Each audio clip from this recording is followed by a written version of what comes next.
All right, welcome back to The Explainer. Today, we're unpacking a highly radical political and economic manifesto, and what's really fascinating is the unique format it takes. It's actually presented as a conversation between independent researcher Karma Nayak and an AI. Rooted in Nayak's book Montrasati, which translates to silent tragedy, this dialogue delivers a sweeping critique of India's post-independence history and proposes a completely upended economic system. Let's dive right into this dialogue and see exactly how this proposed system actually works.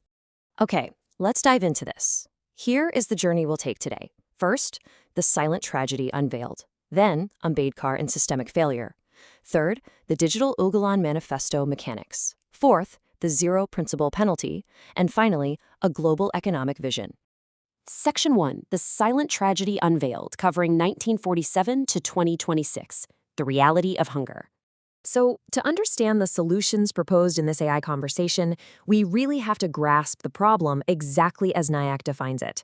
And right off the bat, he establishes this stark contrast. On one hand, you have the constitutional dream, specifically Article 21, the absolute right to life.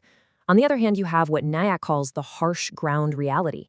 He uses a place called Hiranagpur as a symbol for marginalized areas all across the country, where daily life is just a brutal struggle for basic sustenance. He calls this situation Montrasati, an invisible, silent tragedy.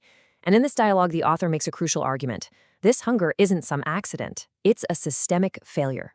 Now, what's really interesting about how the manifesto frames this is the claim about how this tragedy is kept so quiet. Nayak introduces a concept to the AI called the graveyard of data. Essentially, he argues that starvation is systematically erased from official records, right at the data entry level. According to the text, when someone actually dies from a lack of food, it is rarely officially recorded as starvation. Instead, the administrative system logs it as a disease, maybe anemia, pneumonia, or organ failure. And by doing this, the author claims the system completely avoids accountability, burying the brutal reality of hunger behind medical terminology and statistical errors. The text also points a really sharp critique at the Green Revolution. Now, historically, we celebrate this for ending famines, right? But Nayak argues to the AI that it actually created a double burden. He points out that the massive push for high-yield, chemical-heavy crops like wheat and rice completely pushed out traditional, super nutritious millets, things like kodo, kudki, and ragi. The result? Well, the author claims we basically traded a caloric famine for a nutritional famine. And that leads us to this startling paradox we see today. A society dealing with severe malnutrition in rural areas while simultaneously battling rising obesity in urban centers. All because cheap, processed calories have replaced real nutrition. Just imagine the impact on a population when empty calories are confused with actual nourishment. Moving on to Section 2, Ambedkar and systemic failure, the root of the crisis. And this brilliantly illustrates the author's next point. If the data is manipulated and the agricultural revolution is flawed, well, who exactly is to blame? Nayak invokes a famous, powerful warning from Dr. B.R. Ambedkar. A good constitution can be ruined by bad people. The manifesto uses this specific quote to argue that the failure to protect marginalized people isn't a flaw in the Constitution itself. Rather, it's a very deliberate outcome engineered by the people sitting in power. So who are those people in power? The manifesto gives them a very specific name, the 3,000-year Syndicate. In the author's dialogue with the AI, he describes this as an invisible, historically entrenched ruling class that controls the vast majority, basically the 90% indigenous population. Nayak characterizes the syndicate as having a predatory lion mindset.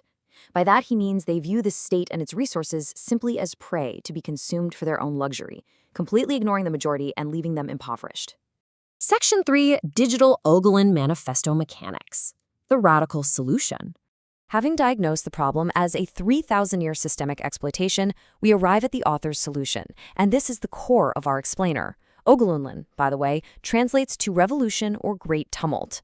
So the crucial point is how this manifesto completely reimagines resource allocation through the 1090 rule.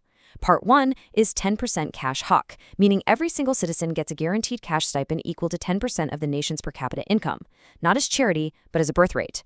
Part 2 is 90% adhikar, meaning 90% of governance, institutions, and resource control must be transferred to that indigenous majority. The goal here is to ensure that predatory lion mindset can never return. Let's make this concrete with the math the author provides for the year 2026. If the monthly per capita income in India is estimated at 20,000 rupees, then the 10% cash hug comes out to 2,000 rupees per person. So, for a standard family of 5, they'd get 10,000 rupees every single month, placed directly into their hands. The manifesto argues this exact cash infusion would instantly wipe out that silent tragedy of hunger we talked about. It gives the poorest families the actual purchasing power to buy their own nutrition, completely bypassing a corrupt administrative system. Which brings us to Section 4, the zero principle penalty, brutal economic justice. Let's move to and see how this builds into the justice system of the manifesto. How does a state afford all this cash? And how do you stop the syndicate from just stealing it back? Nayak proposes what he calls the zero principle, and it is mathematically brutal. Here's how it works. Step 1. You identify a high-level financial crime. Let's say a billionaire steals 10,000 crore. Step 2. You literally add a zero to the end of that stolen amount. That creates a 10x penalty, making the fine a staggering 1 lakh crore. Step 3. Since no corrupt elite can actually afford a 10x penalty, they are instantly bankrupted. Legally, they and their families are relegated to BPL status, below poverty line. All that recovered wealth funneled directly back to fund the 10% cash hawk for the general public. The text poses this exact theoretical question, and it's a wild scenario to think about. Under our current system, the author argues, corrupt elites risk a relatively small fine to keep massive amounts of wealth, which they pass down as a legacy of sin. But under the zero principle, the risk is total financial annihilation. Your entire family gets pushed into the below poverty line category. Just let the sheer extremity of that sink in. The manifesto argues that this level of psychological terror would instantly halt systemic corruption, forcing a massive overnight shift from a culture of hoarding to a culture of absolute honesty. Section 5. A global economic vision. Scaling the Ulgulan. While the manifesto is heavily focused on India, the author absolutely doesn't stop there. In the AI dialogue, he scales this entire economic model into a worldwide vision. If you apply that 10% cash hawk rule to the global population, the math is staggering. Based on global per capita income estimates for 2026, the rule would guarantee approximately $119, or about 10,000 rupees, every single month to every single human being on Earth. Nayak asserts this global baseline would instantly eradicate extreme poverty and starvation worldwide, completely dismantling these economic syndicates on a global scale. Ultimately, the goal outlined here is about way more than just money. It's about a fundamental cultural shift. By breaking massive wealth accumulation with that brutal 10x penalty and guaranteeing baseline survival with the 10% cash right, the author envisions humanity moving away from hoarding and toward shared rights. The manifesto actually draws its inspiration from the egalitarian, nature-friendly society of the ancient Indus Valley civilization. It's really a call to return to shared human dignity, completely free from the predatory exploitation we see today. Now, for any of you who want to dive into the primary source material and explore these radical concepts for yourselves, the author's work is widely available. Karma Nayak has actually authored 18 books detailing this ideology, including one titled Kalki 2026. You can find them on his Amazon author page and the Instamojo Hindi store. He also runs a YouTube channel called Karma Nayak Satya Ki Khoj, where he's currently offering a promotion to get one free book if you subscribe. Plus, he posts ongoing mission updates via his blog and Telegram channels. We're going to leave you today with this central, provocative question drawn directly from Karma Nayak's text. When we look at poverty and severe malnutrition around us, are we just looking at an unfortunate stroke of bad luck?